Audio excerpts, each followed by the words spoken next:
The tires of the black Rolls-Royce crunched over the pristine white gravel of the driveway, a sound like bones breaking under the weight of immense wealth. The vehicle, a hearse for the living, came to a silent halt before the imposing limestone facade of the manor, a structure that loomed against the perpetual gray of the English sky like a tombstone carved for giants. Alistair stepped out, the damp chill of the afternoon clinging instantly to his bespoke wool suit. He adjusted the knot of his Savile Row silk tie, a reflex born of decades of boardroom battles, but his hand trembled. He had arrived early, a deviation from the schedule that governed his existence, driven by a hollow ache in his chest that his millions could not fill. The house was silent. It was always silent, a sepulchral stillness that smelled of lemon polish, old money, and the lingering copper scent of medical tragedy. But then, the silence was murdered. It was not shattered by the beep of a heart monitor or the hushed, terrified whisper of a nurse. It was shattered by a sound so alien, so forbidden within these walls, that Alistair stopped dead in his tracks, his heart hammering against his ribs like a trapped bird. Laughter, a roar of pure, wild, impossible joy that echoed through the marble vestibule like a gunshot in a cathedral. Alistair, the man who controlled half of London's commercial real estate, with a signature that cost more than most men earned in a lifetime, felt a visceral fear, a cold terror that ran down his spine like ice water. Thomas. His son was drowning. It had to be a spasm. The Harley Street specialists, men with knights in front of their names and bills that rivaled the GDP of small nations, had warned him. Any strong shaking, any violent expulsion of air could collapse the boy's weakened lungs. "Thomas!" Alistair shouted, his baritone voice cracking, stripping away the veneer of the composed tycoon. He ran down the long, polished hallway, ignoring the echo of his handcrafted Oxfords hitting the marble, ignoring the priceless portraits of ancestors who watched his panic with painted disdain. He pushed open the heavy French glass doors that led to the back garden with such force that the crystal panes rattled dangerously in their frames. His eyes, accustomed to reading the fine print of contracts and detecting microscopic flaws in architectural blueprints, took a fraction of a second to process the scene, an image so surreal, so violently colorful against the gray canvas of his life, that his brain refused to accept it. There were no nurses dressed in immaculate, clinically depression white. There were no heart monitors beeping out the countdown to a funeral. Under the rare, radiant sun of 3 in the afternoon, in the middle of the perfectly manicured lawn that no one was ever permitted to step on, was Thomas, his son, the boy who hadn't moved a voluntary muscle in 2 years, the child who lived in a gloom of chemical depression and silence. He was there in his red wheelchair, but he wasn't collapsed. His body was tense, vibrating with an electric current of life. His fists were clenched and raised toward the pale blue sky, and his mouth, usually sealed in a grimace of chronic pain, was wide open, letting out that laugh that Alistair had heard from the lobby. And facing him was the cause of that miracle, or that madness, the new cleaner. Molly. She wasn't wearing the standard gray uniform that rendered the staff invisible. She was wearing worn blue medical trousers, a white apron stained with the honest dirt of the earth, and most ridiculous of all, bright yellow rubber gloves that shone in the sun like beacons of rebellion. She stood on one leg with the other extended behind her in a perfect arabesque, graceful and absurd at the same time, like a flamingo in steel-toed work boots. Her arms mimicked the wings of a swan, and her face, sweaty, flushed, and devoid of makeup, radiated a light that rivaled the sun itself. "Come on, my son, feel the rhythm! Keep the faith," she shouted, her accent thick with the rough, warm vowels of the East End, spinning around with a manic energy, causing water from a nearby hose to arc through the air and create a shimmering rainbow above the child's head. Thomas howled with happiness, a sound torn from the depths of his soul, trying to imitate the movement with his rigid, atrophied shoulders. The black leather briefcase slipped from Alistair's fingers. It fell to the stone floor of the terrace with a heavy, dry thud, the sound of a gavel striking a death sentence.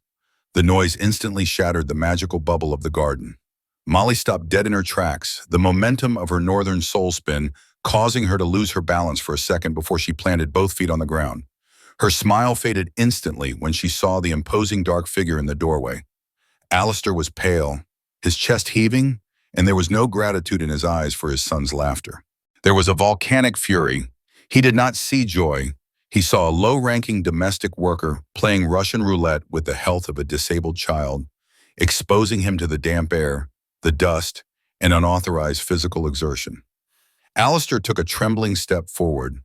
For him, this wasn't a party, it was criminal negligence.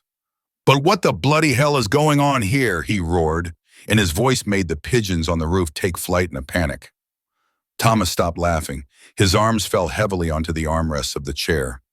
The light in his eyes was extinguished instantly, replaced by the instinctive terror that his father's voice provoked in him when Alistair was in executive mode.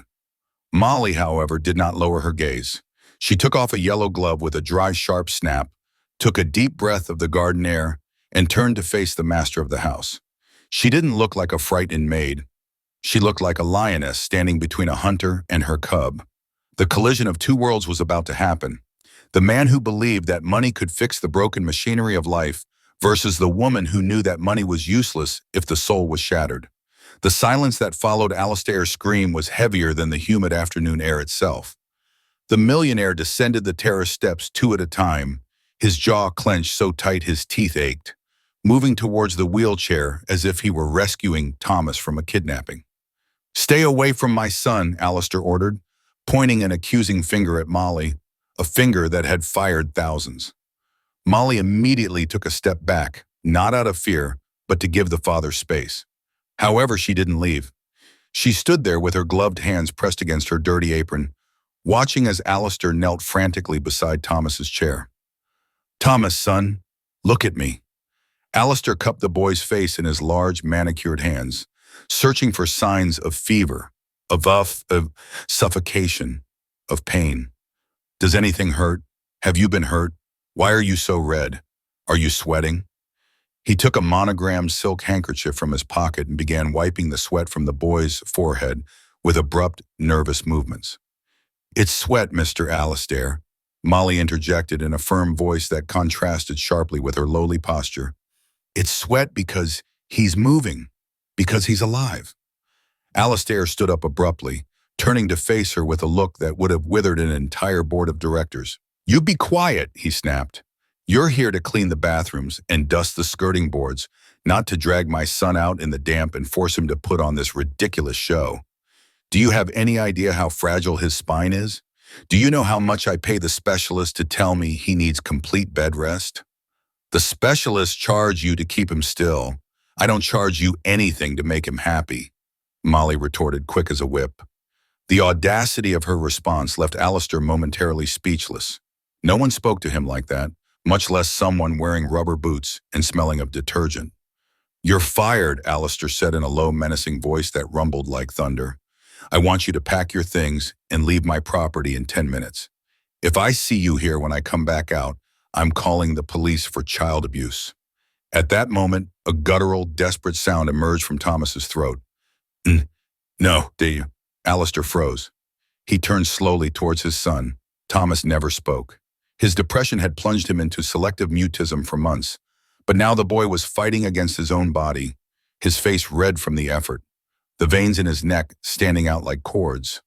Thomas raised a trembling hand, not towards his father, but towards Molly. His fingers stretched desperately, trying to reach the fabric of the woman's dirty apron. "She stays," Thomas articulated, dragging out the syllables with a force that seemed to tear his throat. Molly bit her lower lip to keep from crying, but her eyes shone with fierce pride. Alistair looked at his son's outstretched hand, then at the woman, and then back at his son. The equation didn't add up. His son was defending the help. His son was talking. "Thomas, are you upset?"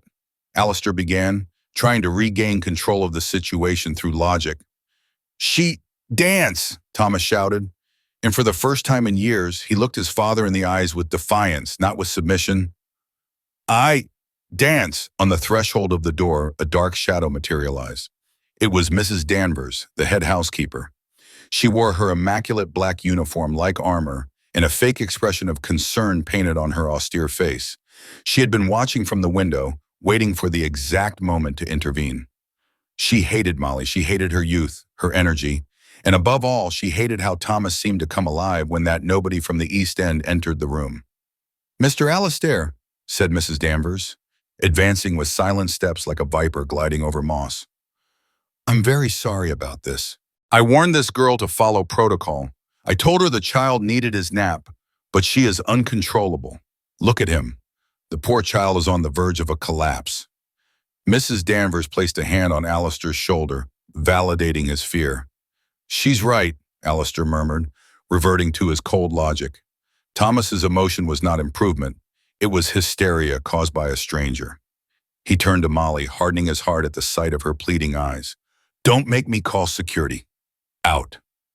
Molly looked at Thomas. The boy had tears rolling down his cheeks. That explosive joy of a few minutes ago had now turned into deep anguish.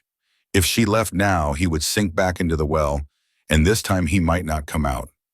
Molly lifted her chin. She had no money, she had no power, but she had something that this arrogant millionaire had lost a long time ago. Courage. "If I leave now, your son will go back to staring at the wall all day," Molly said, ignoring Mrs. Danvers and fixing her eyes on Alistair. "You say he is fragile. I say he's a warrior who's dying of boredom and loneliness. I will leave if you order me to because you are the owner of the house. But first ask yourself something, Mr. Alistair. When was the last time your son raised his arms? Not to be carried, but to celebrate that he is alive." The question hung heavy and accusatory in the afternoon air. Alistair felt a lump in his throat that he couldn't swallow. He looked at Thomas's arms, which were still trembling in the air, resisting gravity, resisting the command to go down. It was true. The muscles were active. Alistair looked at his watch, a rose gold Patek Philippe. He needed a logical way out. He needed to prove her wrong without looking like a monster in front of his son. "You have 24 hours, Alistair blurted out abruptly without looking at her. "Tomorrow at this same time I will come with Dr. Sterling, the best neurologist in the city. If he says this dance has caused him the slightest physical harm, I will not only fire you, I will make sure you never work again. Not even cleaning sidewalks in this country." Mrs. Danvers stifled a cry of indignation. Molly nodded once, accepting the suicidal challenge. Deal done. Alistair turned around and walked towards the house, picking up his briefcase from the floor. He felt Thomas's gaze fixed on his back. He hadn't won. For the first time in years, he felt he was losing control of his own home. And the most terrifying thing of all was that a very small, hidden part of his heart wanted to see what would happen tomorrow. The solid oak doors of Alistair's study had barely closed when the air in the garden changed. The tension that had kept Mrs. Danvers silent in front of her boss instantly transformed into pure poison. The housekeeper advanced toward Molly like an elongated shadow, her low heels sinking aggressively into the grass. "You think you're so clever, don't you? A show-off," Mrs. Danvers hissed, stopping inches from Molly's face. Her breath smelled of bitter coffee and contempt. "Do you think that because the child made a couple of noises and Mr. Alistair is guilty of being an absent father, you've already earned your place in heaven?" Molly did not back down. She was busy adjusting the footrests on Thomas's chair, making sure the child was comfortable after the outburst of emotions. "I'm not looking for heaven, Mrs. Danvers. I just want Thomas not to feel like a piece of furniture in his own house." Molly answered without looking at her, tenderly drying the last drop of sweat from the child's nose. Mrs. Danvers grabbed Molly's arm tightly, digging her long, manicured nails into the cleaner skin. "Listen to me carefully, you starving wretch. I've been in this house for 15 years. I have seen graduate nurses, foreign therapists, and specialists with 3 doctorates come through. They all last a month. Thomas is a lost cause. He is a vegetable that breathes money. And you, with your ridiculous dances and your dirty hands, you won't even last the 24 hours he gave you." Molly broke free from the grip with a sharp movement. Her dark eyes shone with an intensity that made Mrs. Danvers hesitate for a second. "Thomas, can you hear me?" Molly said in a low voice, so that the child would not hear the cruelty of the words. "He understands everything. If you call him a vegetable again in front of me, I won't wait for Mr. Alistair to fire me. I will personally make sure he knows how you treat his son when no one is looking." Mrs. Danvers turned red with anger, but she kept her mouth shut. She knew that Alistair, despite his coldness, was ruthless if he felt that someone was damaging his property or his lineage. "Enjoy your day of fame," Mrs. Danvers muttered, smoothing her uniform. "Tomorrow, when Dr. Sterling sees that you have only upset the child, I'll personally open the gate for you to go back to your miserable East End slum." Danvers turned around and walked towards the house, her silhouette cutting through the garden like a knife. Night fell upon the manor like a slab of marble. In the main dining room, a mahogany table designed for 12 people was set for only one. Alistair silently cut his steak. The sound of the silver knife against the bone china echoed in the empty room. He couldn't concentrate. His mind kept returning to the image of the afternoon, Thomas's arms raised. That laugh he hadn't heard since before the accident that took his wife and left his son in that chair. He pushed the plate away, unable to eat. He got up and walked towards the ground floor hallway where Thomas's adapted room was located. Normally at that time, the nurse on duty would have given him a mild sedative and the house would be quiet. But today there was no silence. As he approached the half-open door, he heard something strange. It wasn't loud music, but a humming, a soft rhythmic melody accompanied by the sound of something gently tapping wood. Alistair pressed himself against the wall, spying through the crack in the door. The main light was off. Only a warm lamp illuminated the scene. Molly was sitting on the floor with her legs crossed next to Thomas's hospital bed. She held 2 wooden kitchen spoons in her hands and gently tapped the bed rail, creating a rhythm. Tock, tock, thud. Tock, tock, thud. "That's how the heart is, Thomas," she whispered, smiling. "Tock, tock, thud. If your heart beats, your hands can follow it. Go ahead, try it. Just one finger." Alistair held his breath. According to medical reports, Thomas's neural connection to his limbs was almost non-existent due to brain trauma and atrophy from depression. It was impossible. But Thomas, lying down, with his eyes wide open, fixed on Molly, had his right hand on the mattress. His face showed extreme concentration, a grimace of pure effort. Tock, tack, thud. Thomas's index finger twitched. It wasn't a spasm, it was a weak, almost imperceptible but rhythmic thump. He hit the sheet at the same time as Molly's spoon. "That's it," Molly exclaimed in an excited whisper, taking the boy's hand and kissing his knuckles. "You're a drummer, Thomas. It's in your blood. It's the Northern soul beat." Thomas smiled, a crooked, tired but real smile. Alistair felt his legs giving way. He walked away from the door in silence, retreating into the darkness of the hallway. His heart was racing. That defied all the medical logic for which he had paid millions. That woman with 2 kitchen spoons was achieving what the Swiss machines had not been able to. But the doubt persisted. Was it real or was it a coincidence? Dr. Sterling would come tomorrow. Tomorrow he would know if he was witnessing a miracle or simply being deceived by the hope of a desperate father. The following morning there dawned gray and heavy, as if the weather knew that a sentence was about to be handed down. At 10 o'clock sharp, a black German car, no, Alistair's own black Rolls-Royce had been sent to fetch him, pulled up at the circular entrance. Dr. Sterling got out of it, a tall, gray-haired man with gold-framed glasses and a leather briefcase that cost more than Molly's entire house. Alistair received him in the lobby. Mrs. Danvers stood one step back, with her hands crossed in an expression of anticipated victory. "Alistair, my friend," greeted Sterling in a clipped, upper-class accent, shaking the millionaire's hand. "You told me on the phone that there was an emergency regarding Thomas's motor skills. Have there been seizures?" "No, Arthur." Alistair looked tired and had dark circles under his eyes. He hadn't slept. "There has been movement, voluntary movement, and laughter." The doctor raised a skeptical eyebrow. "Laughter. Thomas has a severe case of abulia. Sometimes diaphragm spasms can resemble laughter." "Alistair, don't get your hopes up, but let's see." They went up in procession to Thomas's room. Upon entering, they found Molly standing by the window, opening the curtains wide to let in the little daylight available. Thomas was sitting in his chair, freshly bathed and dressed in street clothes, but not pajamas. That was already a radical change. Dr. Sterling didn't even look at Molly. He went straight to Thomas, taking out a small flashlight and a reflex hammer. "Hello, Thomas. Let's see those eyes," the doctor said clinically, opening the boy's eyelids with cold, professional fingers. Thomas flinched, frightened by the intrusion. He looked around for Molly. "Relax, champ," she said gently. "Silence, please," Sterling ordered without turning around. "I need to concentrate." The examination lasted 20 agonizing minutes. Sterling poked, tapped, and stretched Thomas's limbs. The boy didn't respond. He was rigid, blocked by fear in the doctor's coldness.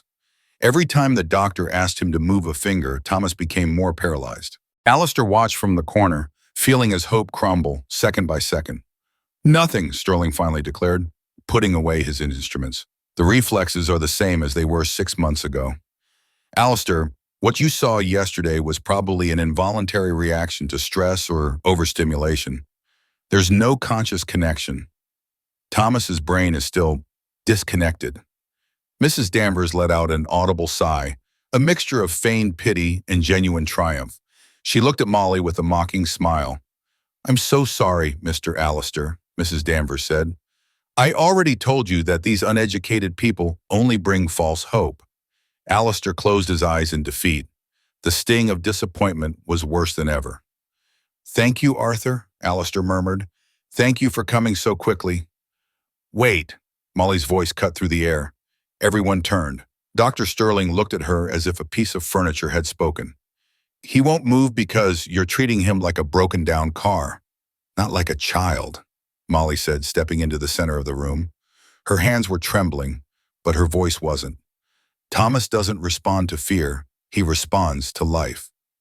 "Mr. Alistair, remove this woman immediately," the offended doctor demanded. "Let me prove it," Molly shouted, turning to Alistair. "You gave me 24 hours. I still have them.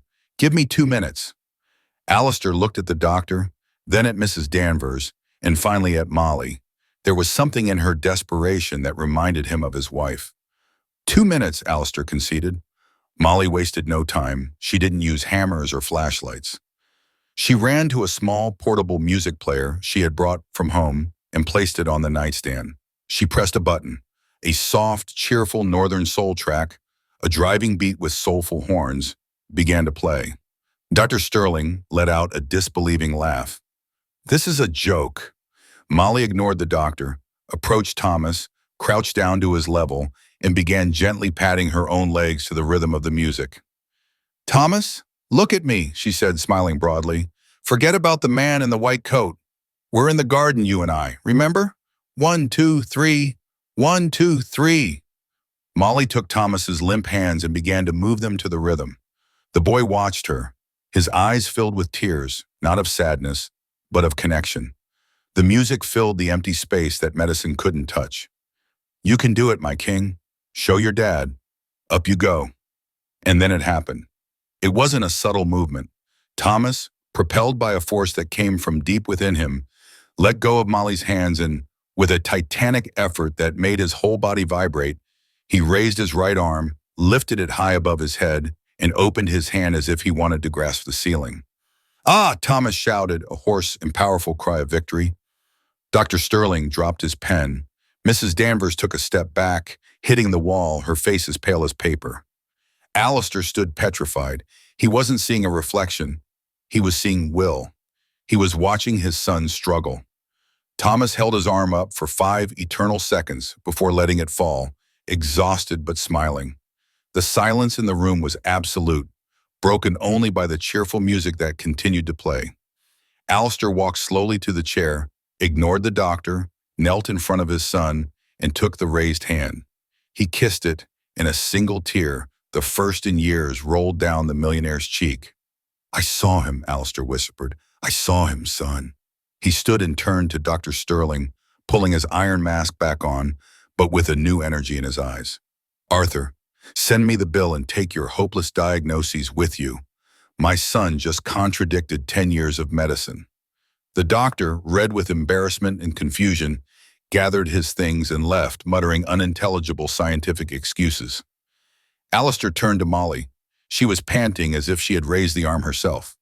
"Are you staying?" he asked. It wasn't a request. It was a sentence. "And I'll double your salary. No one touches my son except you." Molly nodded, exhausted but happy. "I don't need double, sir. I just need to be allowed to work."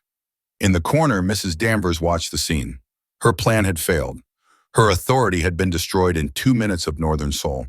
While Alistair awkwardly hugged Thomas, Mrs. Danvers glanced down at the pocket of her apron, where her fingers brushed against the cold metal of an object she had taken from Alistair's office that very morning. The solid gold Rolex President. If medicine couldn't get Molly out of the house, crime would. Enjoy it while you can, Mrs. Danvers thought, slipping out of the room like a snake slithering into the darkness. Tomorrow you'll be a thief. The mansion's kitchen was forbidden territory, a sanctuary of stainless steel and cold marble where only authorized personnel could enter. For Thomas, that place was a mystery, an area forbidden by doctors due to the risk of germs, the danger of knives, and excessive heat. For years, his food arrived in a sterilized tray, crushed and lukewarm, in his dark room. But today, the rules were dead. Molly pushed the wheelchair through the swinging door with an energy that made the assistant cooks jump in fright. "Good morning, team," Molly announced, parking Thomas right in the center of the prep island. "Today, we have a new chef." The cooks looked at each other, terrified. They knew that if Mrs. Danvers came in and saw the child there, heads would roll. "Look, for God's sake," whispered one of the girls, nervously wiping her hands on her apron. "Mr. Alistair is going to kill us. The boy can't be here. There's flour. There's fire." "The boy's name is Thomas, and he's dying of boredom," Molly interrupted, locking the wheelchair wheels. "And if Mr. Alistair asks, tell him we're in advanced occupational therapy." Molly turned to Thomas. The boy's eyes were wide. He had never seen so much controlled chaos. The steam from the pum, the intense smell of roasting pork for the pies, the sharp tang of onions, the metallic clang of the pans. His nostrils flared, absorbing the life that had been denied him. "Very well, Thomas," Molly said, grabbing a 5-kilo sack of flour. "The doctors say you need to improve your grip. I say you need to learn how to make pizza dough." Molly dumped a mound of white flour directly onto the black plastic tray of Thomas's wheelchair. The white powder rose in a cloud, making Thomas close his eyes and wrinkle his nose. "Achoo!" the boy sneezed. There was a second of deathly silence. The cooks held their breath. Thomas opened his eyes, stared at his white eyelashes in the reflection of a ladle, and burst into laughter. A bubbling, dirty, real laugh. Molly smiled and plunged Thomas's hands into the mountain of flour. "Feel it," she whispered in his ear. "It's soft, it's cold. Squeeze, Thomas, squeeze hard. Get everything out of there." From the crack in the service door, 2 dark eyes watched the scene with the precision of a predator. Mrs. Danvers held her mobile phone aloft, recording every second. "Perfect," Mrs. Danvers muttered to herself, a venomous smile curving her lips. "Exposure to allergens, unsanitary conditions, risk of suffocation from dust. This isn't therapy, it's a death sentence for your job, you idiot." In Mrs. Danvers' video, Thomas was covered in white like a ghost, pounding the dough with his closed fists. Without the audio, he just looked like a child in the middle of a hygienic mess. Mrs. Danvers knew how to edit reality. She would cut the laughter, leaving only the jerky movements. Inside the kitchen, the therapy was escalating. "Harder," Molly urged, handing Thomas a wooden spoon. "That dough is the enemy. Go for it." Thomas, his face smeared with white and his eyes glowing with adrenaline, pounded the dough. Pound, pound, pound. Each blow sent a vibration through his atrophied arm, awakening nerve endings that had been dormant for years. "Look!" Thomas shouted in that hoarse voice he was starting to use more often. "Look!" With a titanic effort, Thomas lifted the sticky dough with both hands, peeling it off the tray, and hurled it forward. The ball of dough flew a meter and landed with a wet thud right on Molly's chest. The kitchen froze. Molly glanced down at her stained uniform, then looked up at Thomas, feigning fury. Thomas covered his mouth with his hands, frightened for a second, and then Molly grabbed a handful of flour and gently threw it in his face. "War!" she shouted. The kitchen erupted. Thomas howled with laughter. The cooks, caught up in the absurdity of the moment, began clapping and banging pots and pans to the rhythm of the boys' shouts. It was a pagan festival in the temple of sterility. Mrs. Danvers, behind the door, stopped recording. She'd had enough. She carefully put her phone in her pocket. Get yourself together now, boy, she thought as she walked away down the dark hallway. Because when your father sees this, that woman will never set foot in this house again, and you'll go back to your room where you belong. Clean, safe, and alone. Mrs. Danvers walked straight to Alistair's study. She knew he would arrive in an hour, plenty of time to set the scene. She took from her pocket the small, heavy, shiny object she had stolen that morning, the gold Rolex. She entered the maid's quarters assigned to Molly. It was a small, austere room. Mrs. Danvers went straight to the worn backpack Molly left on the bed. She unzipped it. Inside were a change of clothes, an apple, and a crumpled photograph of a little girl. Poor thing, Mrs. Danvers said sarcastically and dropped the $50,000 watch at the bottom of the backpack, hiding it among the dirty laundry. She zipped it closed. The trap was set. It wouldn't be a dismissal for negligence. It would be a dismissal for theft, and that meant jail. The golden afternoon light fell over the mansion. After the kitchen mess, Molly had bathed Thomas, but she hadn't put him to bed. She had taken him to the greenhouse, a place of glass and tropical plants that Alistair kept at the perfect temperature for his prize-winning orchids. Alistair arrived home earlier than expected. His meeting with the Japanese investors had ended badly. His mind wasn't on the numbers, it was on his son. The image of Thomas's raised hand haunted him. Had it been real? Or had Dr. Sterling been right, and he was just a foolish old man clinging to a non-existent miracle? He entered the house expecting the usual silence. Mrs. Danvers came out to greet him immediately with that watchful guard dog expression that irritated him so much lately.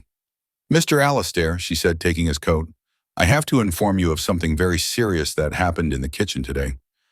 I have a video—" "Not right now, Mrs. Danvers," Alistair interrupted, walking past. "Where's my son?" "In the greenhouse, sir, but I'm warning you, that woman has had him there for hours. With this humidity, it's dangerous for his lungs." Alistair didn't hear her.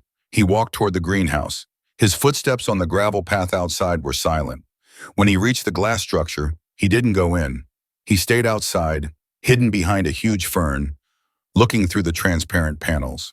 What he saw took his breath away. Thomas wasn't in the chair. He was on the floor on a thick yoga mat. Molly was sitting in front of him with her legs spread in a V, and Thomas's feet were resting against hers. "Come on, Thomas. I'm not a wall. I'm a spring," Molly said. Her voice came through the glass, muffled, but clear. "Push me. If you don't push me, I'll crush you." Molly leaned forward, gently pressing against the boy's legs, forcing him to bend his knees towards his chest. "Push," she ordered. Thomas's face was red and sweaty. His teeth were clenched. He was growling. It was an animal sound of pure exertion. Alistair felt the urge to go in and stop him. It looked like torture. Thomas's legs were fragile sticks. They were going to break. He put his hand on the doorknob, but then he saw his son's eyes. There was no fear. There was determination, a competitive fury that Alistair recognized perfectly because he saw it in the mirror every morning before closing a £1,000,000 deal. It was the gaze of an Alistair. "Now," Thomas shouted, and the miracle happened. It wasn't magic. It was biomechanics driven by the spirit. Thomas's right leg, the leg that doctors said was dead, stretched out. It stretched out with a violent, strong, intentional spasm. Thomas's foot hit Molly's foot hard. The push was so real that Molly fell backwards, landing on her back on the carpet, laughing hysterically. "Referee!" she shouted from the ground, raising her hands. "Foul! Excessive use of force!" Thomas burst into laughter, pounding the ground with his palms. "I won! I threw you away!" Thomas stammered, the words tumbling out, but understandable. Alistair let go of the doorknob, took 2 steps back, staggering as if he were drunk. He leaned against the outside wall of the house, feeling the cold brick against his back, and slid down into a squat. He covered his face with his hands. The throbbing came from the depths of his stomach, violent, shaking his broad shoulders. He wept. He wept for the lost years. He wept for all the times he had told Thomas, "Rest instead of fighting." He wept because a woman with worn-out shoes had accomplished in 24 hours what his fortune hadn't bought in years, restoring his son's dignity. Inside the house, from a second-floor window, Mrs. Danvers watched Alistair collapsed in the garden. She did not see his tears as redemption. She saw them as weakness. "She's losing her mind," Mrs. Danvers murmured. "That witch has him under a spell too." Mrs. Danvers ran down the stairs. She had to act now. The video of the kitchen wouldn't be enough if Alistair was in that emotional state. He needed the final blow. She went to the landline in the hallway and dialed a number she knew by heart, the number of the head of security for the private housing development. "Hello, Officer Ramirez. This is Mrs. Danvers from the Montemayor residence. Yes, I need you to come. We have a situation. I think a very valuable jewel belonging to Mr. Alistair is missing, and I have a suspect. Come quickly before she leaves." She hung up the phone. Her hands were trembling, not from fear, but from anticipation. In the greenhouse, Molly sat down again opposite Thomas. "You did it, champ," she said gently, stroking the knee that had just moved. "Tomorrow we'll try both feet." Tomorrow, Thomas repeated, clinging to that word like a lifeline. Tomorrow existed. Tomorrow there was something to do.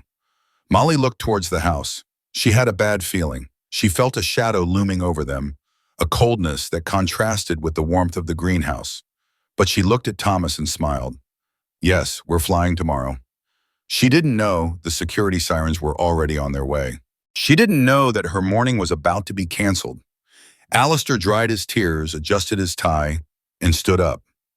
He had made a decision. He would go in, give Molly a blank check, and ask her to move into the mansion permanently. He was going to fire all the doctors.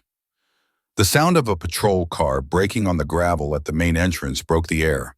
Blue and red lights began to bounce off the walls of the mansion. Alistair frowned. He hadn't called anyone. He walked quickly toward the entrance, his protective instinct activated once again. But this time the enemy was not outside the walls. The enemy was inside and had the keys to his house. The rotating lights of the private security patrol swept across the mansion's facade, tinting the white columns with flashing red and blue. Alistair stopped at the threshold with his hands still raised to protect his eyes from the glare.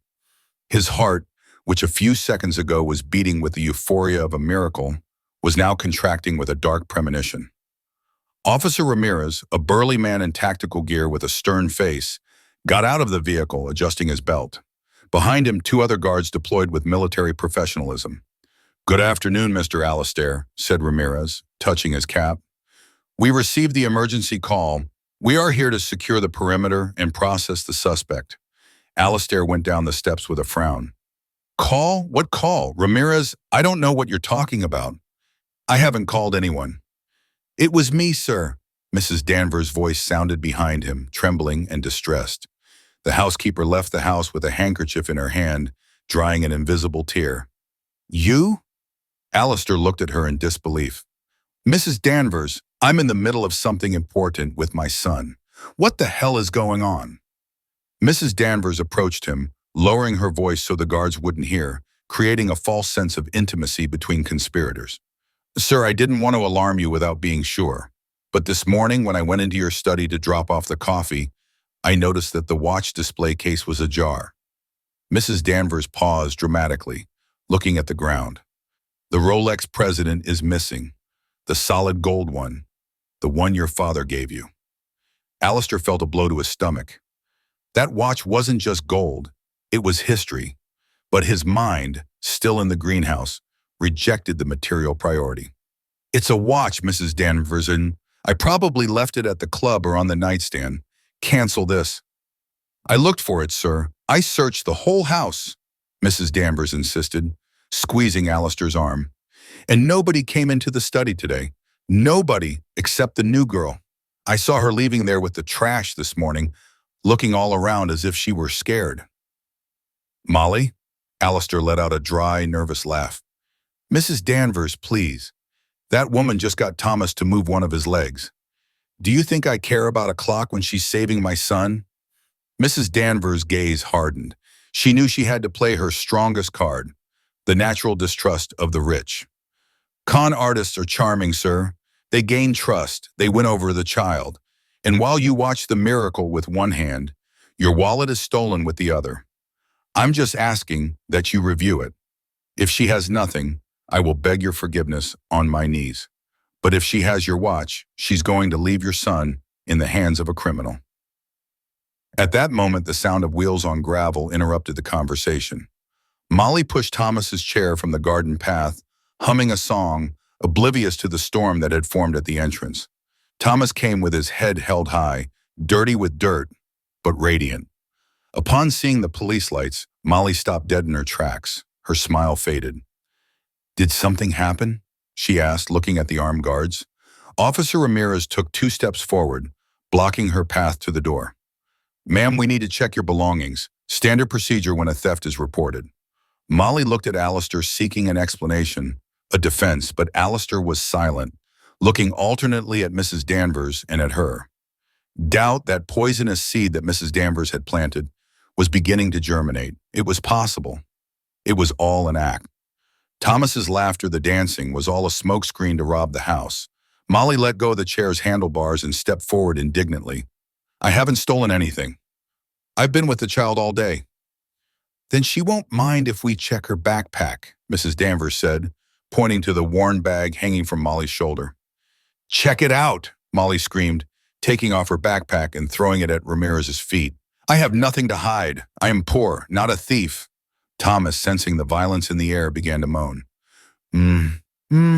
He tried to turn the chair around to put himself between Molly and the uniformed men.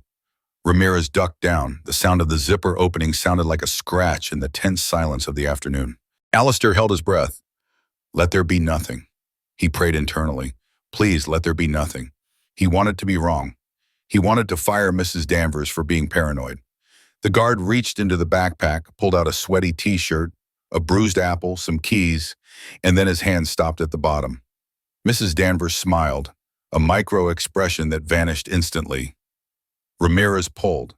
The afternoon sun drew a blinding flash from the object that emerged from the bag. Gold, heavy, gleaming gold. The Rolex president swung in the guard's hand, hanging like a pendulum. Alistair's world stopped. Molly brought her hands to her mouth, her eyes wide, reflecting absolute terror. "That's not mine!" she screamed, her voice breaking with panic. "I didn't put that there. I swear on my life, someone else did." Mrs. Danvers gave a theatrical sigh and looked at Alistair. "There's your miracle, sir." Thomas screamed, a scream heartbreaking, incited, filled with fury. He slammed his fist on the armrests of his chair. He knew it was a lie. He had been with her. He knew who Molly was. But his words were trapped in his damaged brain, and only the sounds of a wounded beast escaped. Alistair glanced at his watch, then at Molly. The connection he had felt in the greenhouse was gone, replaced by the coldness of a businessman uncovering fraud. He felt stupid. He felt vulnerable, and that was what he hated most. "Why?" Alistair asked, his voice so low and cold it chilled Molly's blood. "I was going to pay you double. I was going to give you everything you asked for. Why steal from me like this, using my son as a distraction?" "I didn't do it." Molly moved toward him desperately, tears streaming down her face. "Mr. Alistair, listen to me. It's a trap." "She hates me," she said, pointing at Mrs. Danvers. "Ask Thomas. He knows I wasn't there." But Alistair wasn't listening anymore. He only saw the betrayal. Officer Ramirez took a step toward Molly, pulling a pair of metal handcuffs from his belt. The click-clack of the metal preparing to bite into her wrists echoed in the doorway. "Put your hands behind your back," the guard ordered, gripping Molly's arm with unnecessary force. "No, let me go." Molly resisted, turning toward the wheelchair. "Thomas, don't let them take me." The scene descended into chaos. Thomas, driven by a desperation that surpassed any physical limits, lunged forward. His body, which just yesterday could barely support itself, arched.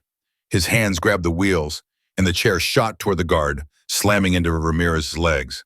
"Mom!" Thomas screamed, pounding on the guard's leg with his weak but frantic fists. "No, no!" Ramirez, surprised by the boy's attack, released Molly for a second and roughly pushed the chair back. "Watch out for the child!" roared Alistair, emerging from his paralysis. Alistair stepped between the guard and his son, stopping the chair with his own body. Thomas was hyperventilating, his face red and bathed in tears, looking at his father with a heartbreaking plea. "Believe her," his eyes said. "Believe us." But physical evidence outweighed intuition in Alistair's logical mind. The watch was in the bag. Alistair turned towards Molly. She was trembling, now held down by the other two guards. She looked small, fragile, defeated. She didn't look like the giantess who had made his son laugh. She looked like a poor woman caught in a rich man's crime. "Don't arrest her," Alistair said curtly. Mrs. Danvers opened her eyes in surprise. "But, sir, the value of the watch is a serious crime." I said no. Alistair raised his voice, asserting his authority. "I don't want the police questioning my son. I don't want the press. I don't want any scandals." Alistair approached Molly, invading her personal space. He was so close he could see the terror in her dilated pupils. "Take your things," Alistair whispered with a contained fury that was more terrifying than screams. "You have 5 minutes to disappear from my sight. If you ever come near this house again, if you ever try to contact my son again, or if I ever see your face near my property, I swear I will use every penny I have to make sure you spend the rest of your life in jail." "Mr. Alistair, you are making a terrible mistake. Thomas is going to die of sadness. Don't do it for me. Do it for him." "Shut up!" Alistair shouted, losing his composure. "Don't you dare mention my son's name. You used it. You used his disability to rob me.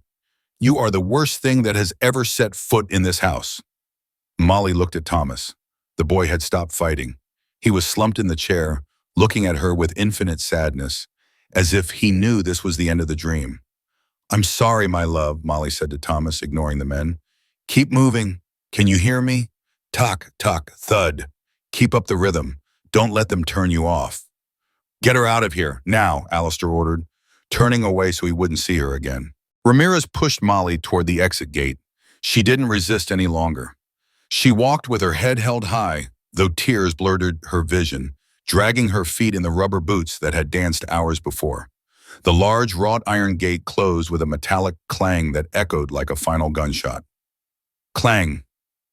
Silence returned to the mansion, a dense, sticky silence. Alistair stared at the closed gate, his chest heaving. He held the recovered watch in his hand. The gold was cold. He felt no relief.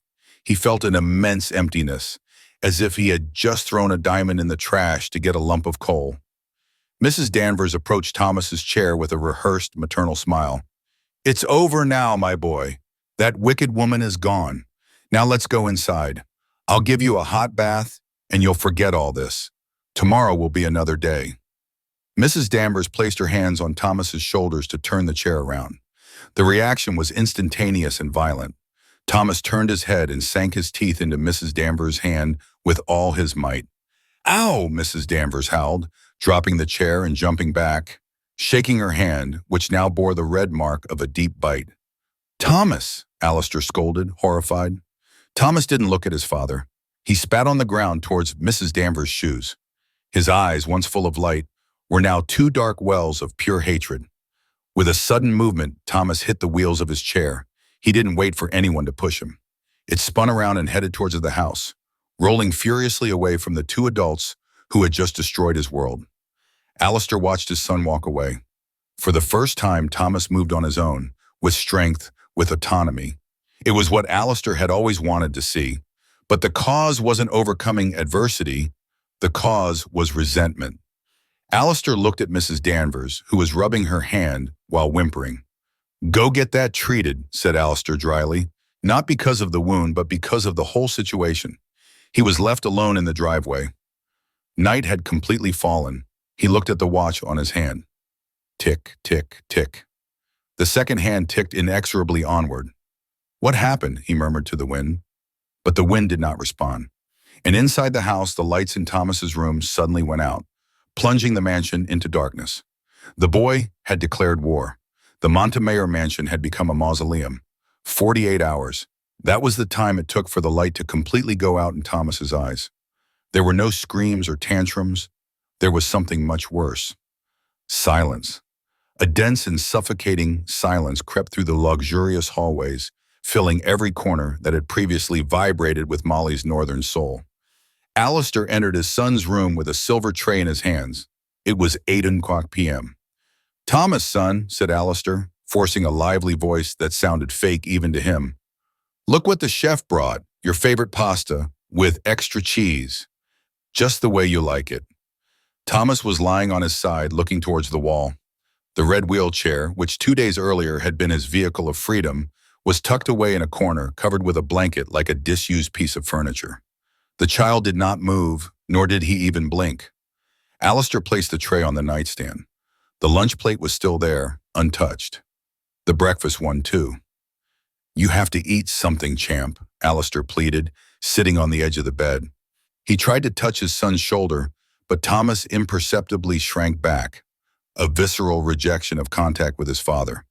"If you don't eat, you'll get sicker. And if you get sick, we'll have to go to the hospital." "Do you want to go to the hospital?" Silence. The door opened and Dr. Sterling entered with a grave expression.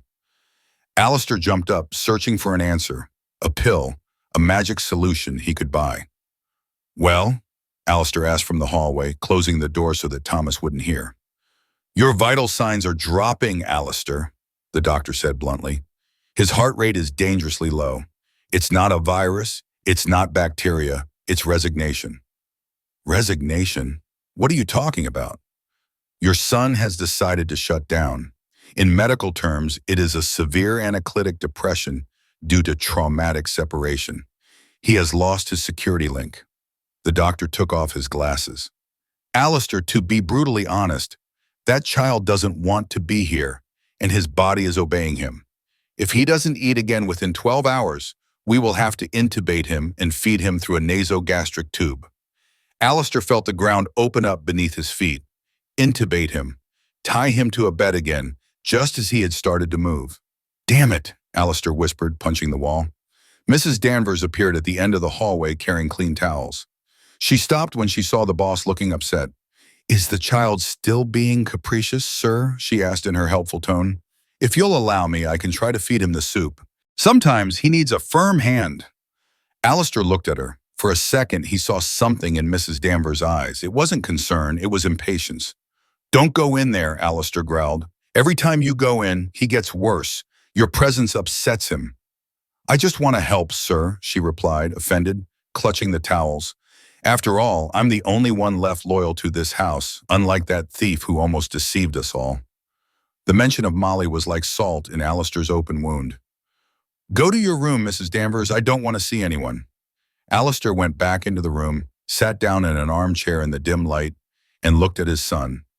Thomas, his eyes open in the darkness, was weakly moving his index finger on the sheet. Tock, tock, thud. It was the rhythm Molly had taught him. He was repeating it over and over like a cry for help, like a prayer. Alistair put his hands to his head. The doubt that had been nagging at his conscience since he saw the watch emerge from the backpack now bit hard. What if Thomas was right? What if a father's instinct was wrong, and a child's instinct was the truth? But the watch was there. He saw it. The evidence was irrefutable, wasn't it? The rhythmic sound of Thomas's finger against the fabric. Tock, tock, thud. An accusing metronome lodged itself in his brain, preventing him from thinking, sleeping, or even breathing. He had to be sure, absolutely sure. It was 3:00 a.m. The mansion was silent, except for the hum of the wine refrigerator in Alistair's study. The millionaire sat at his mahogany desk with a glass of whiskey in front of him. His computer screen illuminated his tired face with a spectral blue light. He couldn't get Thomas's hateful glare out of his head.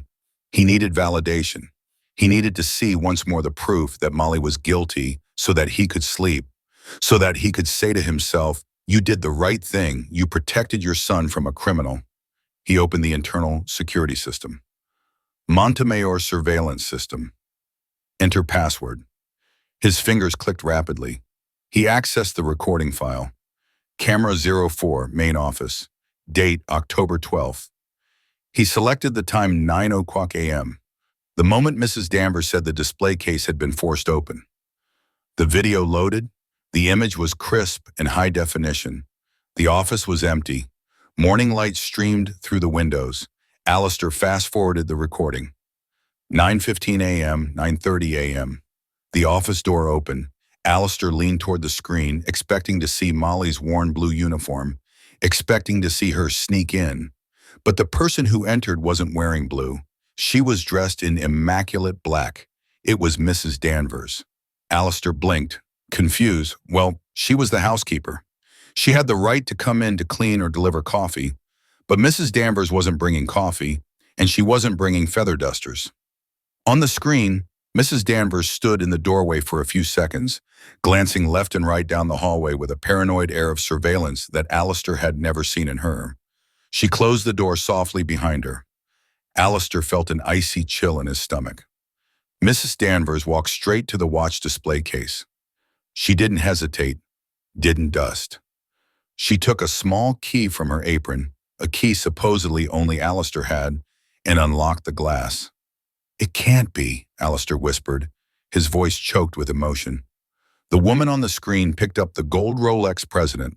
She held it up to the light for a moment, admiring it with a covetous smile that transformed her helpful grandmotherly face into something grotesque.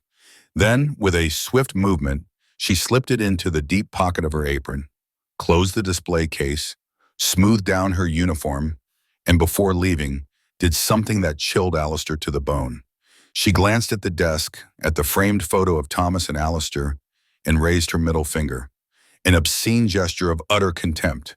Alistair slumped back in his executive chair as if he'd been shot in the chest. The whiskey glass flew from his hand and smashed against the opposite wall, shattering into 1,000 pieces of glass and alcohol. Ugh! Alistair's cry was an animal roar, a mixture of pain, guilt, and a fury so pure it burned his throat. He had been wrong. He had thrown out the only person who had loved his son without asking for anything in return. He had believed the viper and crushed the angel. Thomas knew. Thomas had tried to tell him, and he hadn't listened. Alistair stood up, trembling with rage, his hands clenched into fists so tight his knuckles turned white. He looked at the monitor once more, freezing the image of Mrs. Danvers stealing. He wasn't going to wait for the police. He wasn't going to wait for dawn. He stormed out of the office like a hurricane. He strode down the corridor, ignoring protocol, ignoring decency. He went upstairs to the servants' wing where Mrs. Danvers slept. He reached the door of the housekeeper's room. He didn't knock. He lifted his leg, and with a savage kick that released all his frustration, he broke the lock. The door flew open, hitting the wall with a bang that woke the whole house. Mrs. Danvers was sitting on her bed counting a wad of bills she had hidden under the mattress. She jumped in fright, the bills flying through the air. "Mr. Alistair," she shrieked, clutching her chest.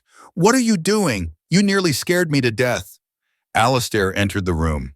His shadow loomed over her, immense and terrifying. "You have 2 minutes," Alistair said in a voice so low and guttural it sounded inhuman. 2 minutes to tell me where Molly lives." "What, sir? I don't know where she lives." Alistair grabbed the lamp from the nightstand and threw it at the wardrobe mirror, shattering it. "Don't lie to me," he roared, advancing towards her. "I saw you. I saw the camera. I saw how you planted the clock." The color disappeared from Mrs. Danvers' face. She turned as white as a corpse. She tried to stammer.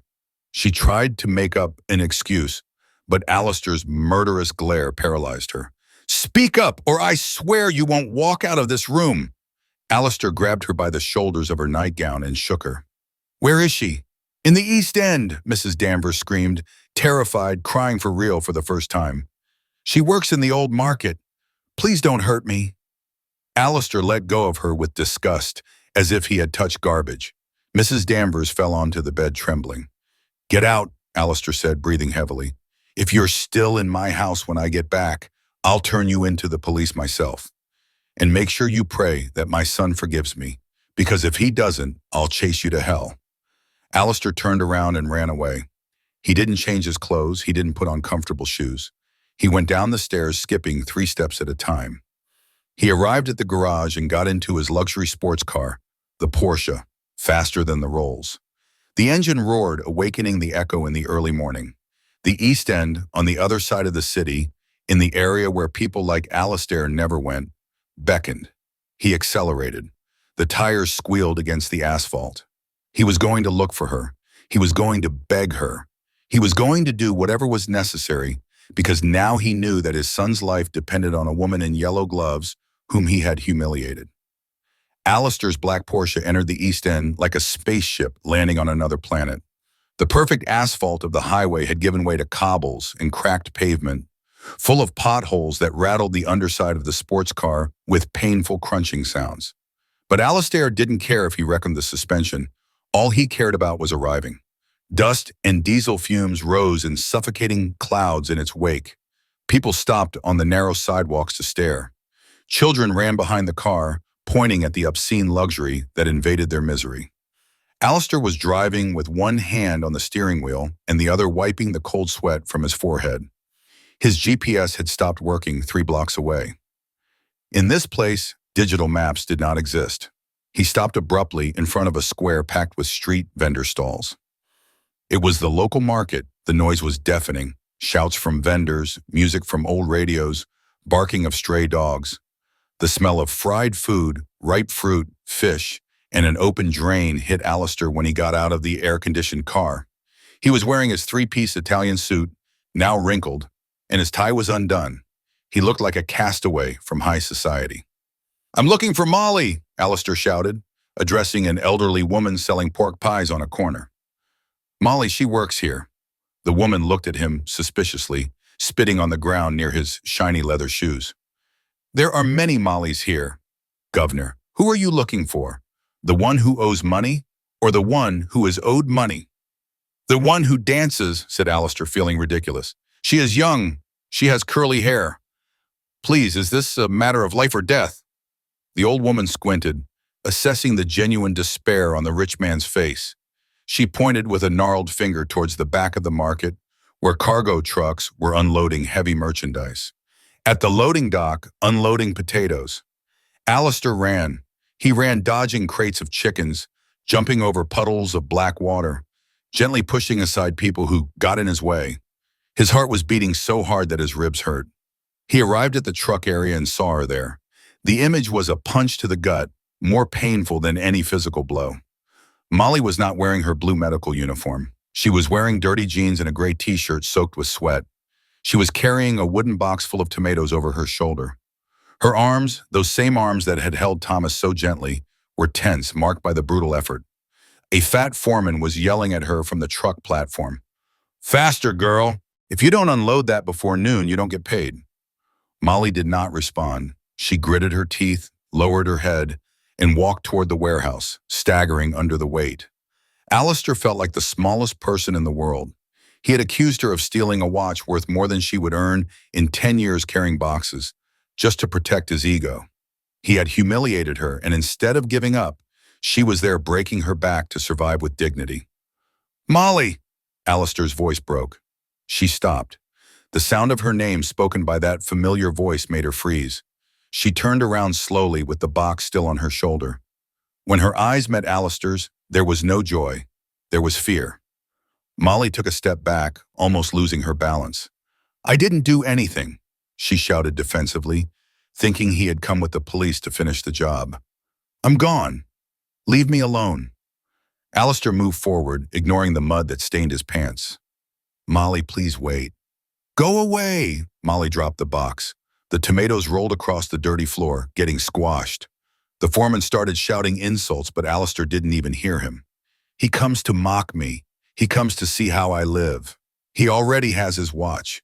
Go back to your mansion and leave us poor people in peace." People from the market began to surround them, a circle of hostile faces, protective of their own. Alistair was alone in enemy territory, but he didn't care. All he saw were her red eyes, the fatigue, the injustice. "I didn't come to make fun of you," said Alistair, raising his hands in surrender, breathing heavily. I came because I'm an idiot." Silence fell over the loading dock. The foreman stopped shouting. Molly looked at him, confused, her chest rising and falling from the effort and the fright. "What?" she whispered. "I saw the camera," Alistair said, and his voice echoed clearly in the silence of the market. "I saw Mrs. Danvers. I saw what she did. I know you were innocent all along. I know they set a trap for you, and I fell for it like a blind man." Molly ran the back of her dirty hand over her eyes, leaving a trail of dirt on her cheek. A mixture of relief and anger washed over her.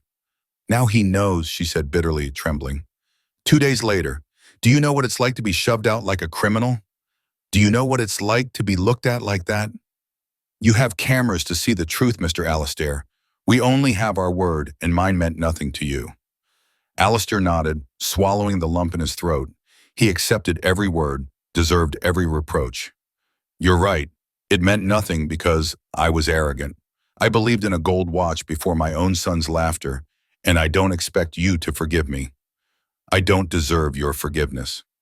He took another step closer, ignoring the menacing stares of the porters, who were approaching with sticks, thinking he was going to attack her.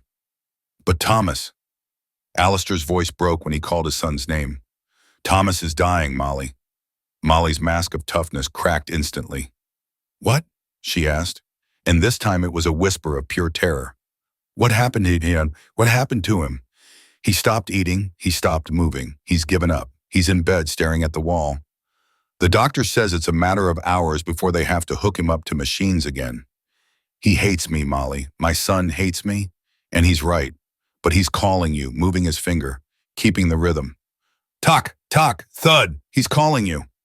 Alistair wept, right there in front of 100 strangers, not caring about his status, his money, or his pride. Molly brought her hands to her mouth, stifling a sob. The midday sun beat down on the market, but no one moved. The scene was too intense, too real. The millionaire weeping in front of the tomato loader. Alistair did something no one in his social circle would have ever imagined, something that would forever erase his reputation as an Iceman. He knelt, his designer pants knees pressed directly into the black, rotten mud of the market. He clasped his hands not like someone praying to by God, but like someone pleading with the only hope left on earth. I beg you, he said. Alistair looked up into her eyes. Don't come back for money.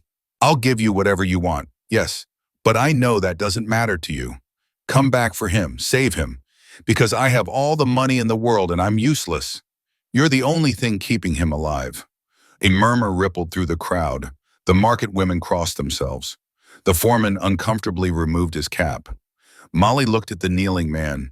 She saw his despair, his naked guilt. She could have left him there.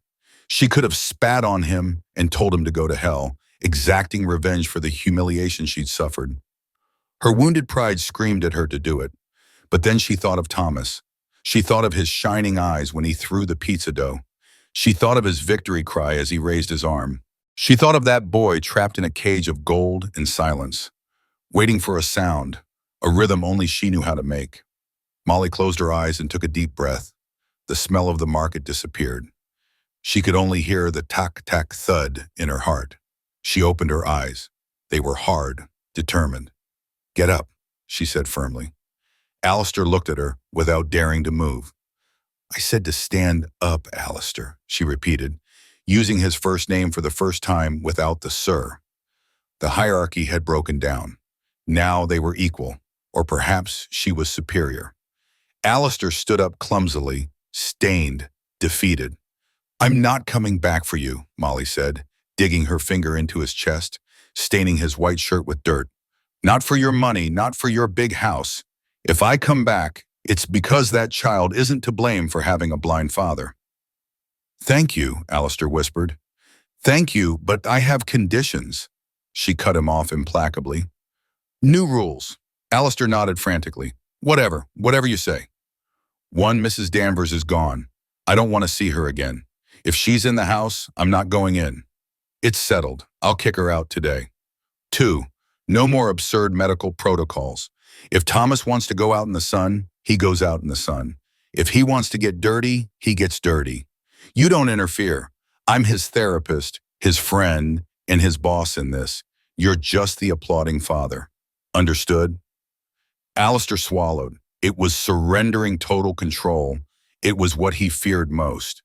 But then he remembered Thomas, motionless in bed. Understood, you're in charge. And 3, Molly lowered her voice, approaching him. You're going to apologize to Thomas, not with gifts, not with toys. You're going to apologize, looking him in the eyes, and admit you were wrong. Because children forgive, but they don't forget if they're lied to. Alistair felt the weight of that demand. It was the hardest. It required real humility in front of his son. I'll do it, he promised.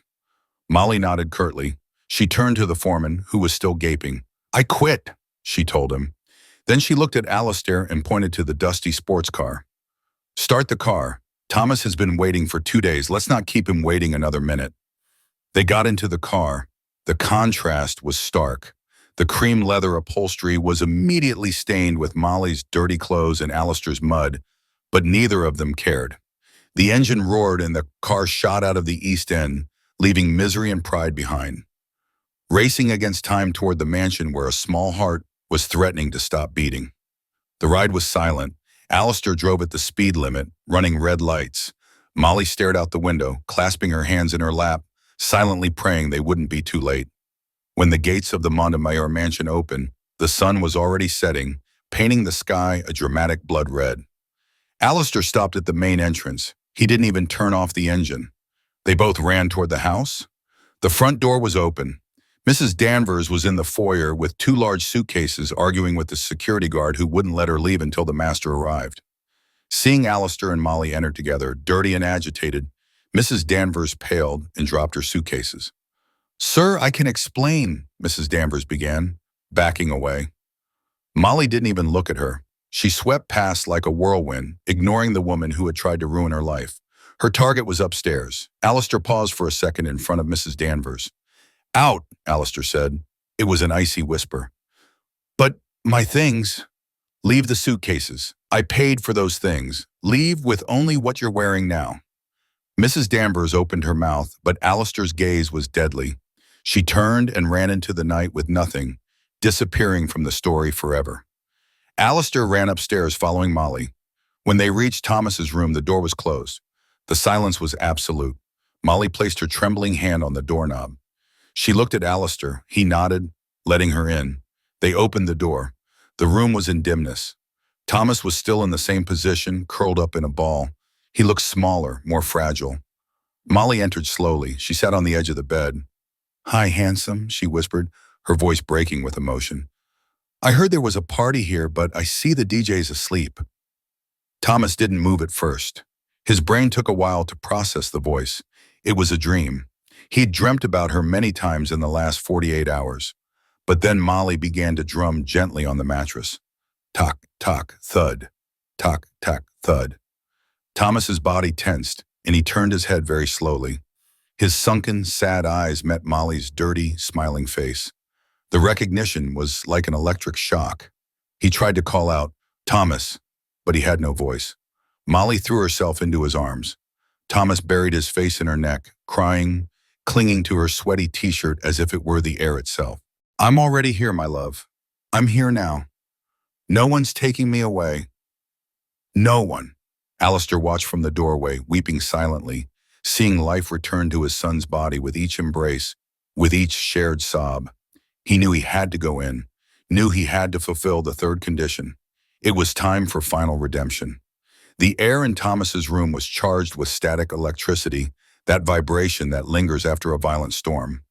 Thomas was still clinging to Molly, his face buried in her shoulder, breathing in the scent of sweat and earth she brought back from the market, a scent that meant safety to him. Alistair stepped forward from the threshold. His $3,000 shoes were covered in dried mud, his white shirt ruined, but he had never looked more man and less like a statue than in that moment. "Thomas," Alistair said. His voice trembled. It wasn't the voice of a businessman closing deals. It was the voice of a father pleading for mercy. Thomas tensed in Molly's arms. He turned his head slowly, revealing a single red, swollen eye. He looked at his father with a mixture of fear and distrust. The boy remembered the shouting, the police, the betrayal. Molly stroked the boy's back, whispering in his ear, "Listen, champ. Listen to what he has to say. Real men know how to listen." Alistair approached the bed, didn't sit, but knelt on the rug, his head lower than his son's. "Son," Alistair began, swallowing hard, fighting the lump in his throat. "I made a mistake. I was stupid. I thought I was protecting you, but I was only protecting my own fear." Thomas stared at him without blinking. "I hurt Molly," Alistair continued, pointing at the woman. "And I hurt you. I shouldn't have doubted you. You knew the truth and I didn't want to see it." Alistair extended his hand, palm up, over the duvet. He didn't try to touch Thomas. He just offered his hand, waiting. "I don't know if you can forgive me, Thomas, but I promise you something. From today onwards, I'm not the boss, you're the boss. If you say Molly is staying, she's staying forever. If you say you want to dance, we'll dance. If you want to shout, we'll shout. But please don't turn off again. Without you, I am nothing." A solitary tear rolled down Alistair's cheek and fell onto his outstretched hand. The silence dragged on, agonizing. Molly held her breath. Then Thomas's hand moved. It was a slow, hesitant movement. His small, pale fingers slid across the sheet. They reached Alistair's large, calloused hand and squeezed it. It wasn't a strong handshake, but it was enough to seal a pact. "Dad," Thomas whispered in a hoarse voice. Alistair closed his eyes and let out a sigh of relief that shook his entire body. He leaned forward and kissed his son's hand, bathing it with his tears. "Thank you, son. Thank you." Molly smiled with moist eyes. She placed her hand on the clasped hands of father and son. "Well," she said, breaking the tension with her usual practical tone. "We've cried, we've forgiven each other. Now let's get to work, Thomas. That cold pasta your dad brought you is no good. You need protein. Let's go to the kitchen. And this time, Mr. Alistair, you chop the onion." Alistair raised his head and smiled a crooked, genuine smile. "Yes, boss, I'll chop the onion." 3 months later, the Montemayor mansion no longer looked like a museum. It looked like a home. The heavy velvet curtains had been drawn back to let sunlight into every corner. In the main hallway, where there had previously been deathly silence, Northern soul music was now playing at a moderate volume. In the back garden, the pristine lawn had signs of use, flattened areas, some disturbed soil, battle scars. It was a Saturday morning. The day was radiant. Alistair was standing by the pool, but he wasn't wearing a suit. He was wearing sportswear, something his employees never imagined they would see. He was holding a towel and a water bottle, his nerves on edge. Molly was in the center of the garden, next to some parallel bars of shiny metal that Alistair had ordered installed a month ago. And in the middle of the bars was Thomas. He was no longer sitting down. Thomas was standing, clinging to the bars, his knuckles white from the force of his grip. His arms trembled violently, sweat dripped down his forehead, stinging his eyes. But he didn't let go. His legs, although still thin, had a muscular definition that did not exist 3 months ago. It had been a hell of training, screams, craze, days when Thomas wanted to give up, and Molly forced him to continue with tough love. "Come on, Thomas," Molly said in a firm voice, without a trace of pity. "I'm not holding you. It's you. It's all you." Alistair instinctively took a step forward when he saw Thomas's knees buckle dangerously. "Stop," ordered Molly without looking at Alistair. "If you help him, you weaken him. He can do it." Alistair froze, biting his lip. The hardest lesson was seeing his son suffer so that he could grow up. "Molly, I'm falling," Thomas groaned, clenching his teeth. "You're not going to fall," she replied. "Look straight ahead. Who's there?" Thomas looked up. At the end of the bars, 3 meters away, was his father. Alistair had his arms open, waiting for him. "Look at me, son," Alistair said. "I'm here. Come and find me." Thomas took a deep breath and closed his eyes for a second. In his mind, he heard the rhythm. Tuck, tuck, thud. The sound of the wooden spoon, the sound of his heart. He opened his eyes, let go of the bar with his right hand. His balance wavered, his body swayed. "One!" shouted Molly. Thomas moved his right foot forward. It was an awkward, dragging step, heavy as lead. But it was a step. He let go of his left hand. Now he was only able to stand on trembling legs and sheer willpower. 2, Molly recounted, clenching her fist with excitement. Thomas took the second step. His knees collided, but he remained upright. The world seemed to stop. The birds stopped singing. The wind stopped blowing. There was only Thomas and those endless 3 meters of grass. He took a third step, and then his legs gave way. "Dad!" Thomas cried as he collapsed forward, but he didn't touch the ground. Alistair launched himself like lightning. He caught his son in midair, his strong arms wrapping around the small body before he could hurt himself. The impact threw them both to the grass, rolling over each other. For a second, there was silence. Alistair frantically checked on Thomas. "Are you okay? Does it hurt?" Thomas was lying on his back, breathing heavily, staring at the blue sky, and then he started to laugh. Not the timid laugh from before, but a loud, victorious laugh that came from the depths of his expanded lungs. "I walked!" Thomas shouted, pounding his father's chest. Dad, I walked 3 steps without holding on. Alistair started laughing too, a laugh that mingled with tears of pure joy. He hugged his son against the grass, getting covered in green, covered in life. You walked, champ. You flew. Molly approached them, collapsing to her knees on the grass, exhausted but radiant. Alistair reached out an arm and, breaking down any remaining barriers, pulled her into the embrace. There they were, the three of them, the millionaire, the former cleaning lady, and the boy who had defied medicine, a tangle of laughter and limbs under the sun. You know what? Thomas said suddenly, sitting up on the grass and looking at the two adults. I'm hungry. Alistair wiped his tears and sat down. What do you want to eat? Anything. Order anything. Pizza, Thomas said with a mischievous smile looking at Molly. But we'll make it, and this time Dad cleans the kitchen. Molly burst out laughing. Deal. Alistair looked at his son, and then at Molly, looked at the house, which was no longer a cage, but a castle. He looked at the watch on his wrist, the famous Rolex President he had recovered. He slowly unfastened it. What are you doing? Molly asked. Alistair looked at the solid gold watch, the symbol of his status, the object for which he had almost destroyed everything. It keeps the wrong time, Alistair said, and with a careless motion, he tossed the 50,000-pound watch into the swimming pool. The watch sank with an almost inaudible plop, gleaming as it descended to the blue bottom to remain there forgotten. My time is now measured differently, Alistair said, standing up and offering one hand to Molly and another to Thomas. It's measured in steps. He lifted Thomas, lifted Molly, and the three of them walked slowly toward the house, keeping pace with Thomas. 1 step, 2 steps, pause, laughter. It wasn't a perfect walk, but it was the most beautiful walk Alistair had ever seen, because they weren't going to a business meeting, they were going to make pizza. They were going to live. And as they entered through the French doors, Thomas turned one last time toward the empty garden, raised his fist to the sun and whispered, "Tuck, tuck, thud." The end.